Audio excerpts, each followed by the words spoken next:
आज सकाळपासून जिल्ह्यातील सर्व मतदान केंद्रांवरील अधिकारी कर्मचाऱ्यांकडे मतदान यंत्र आणि मतदान साहित्याचं विधानसभा मतदारसंघनिहाय वाटप करण्यात आलं। सायंकाळपर्यंत बहुतांश केंद्रांवर मतदान कर्मचारी मतदान साहित्यासह पोहोचले। उद्या प्रत्यक्ष 7 वाजता मतदान प्रक्रिया सुरू होणार असली तरी त्या अगोदर अभिरूप मतदान होणार असल्याचं कोल्हापूर बाजार समिती मतदान केंद्राचे प्रमुख सुरेश काटाळे यांनी सांगितलं। 47 दक्षिण कोल्हापूर मतदारसंघामधून लोकसभा निवडणूक कामकाज सुरू झालेलं आहे। आज आम्हाला सकाळी ठीक 10 वाजता लागणारे सर्व साहित्य केंद्रावर इथं जमा केलेलं आहे।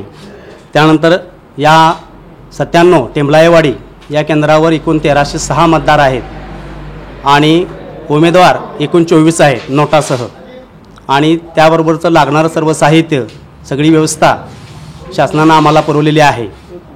या मतदानाची उद्या ठीक 5:30 वाजता अभिरूप मतदान प्रक्रिया सुरू होणार आहे।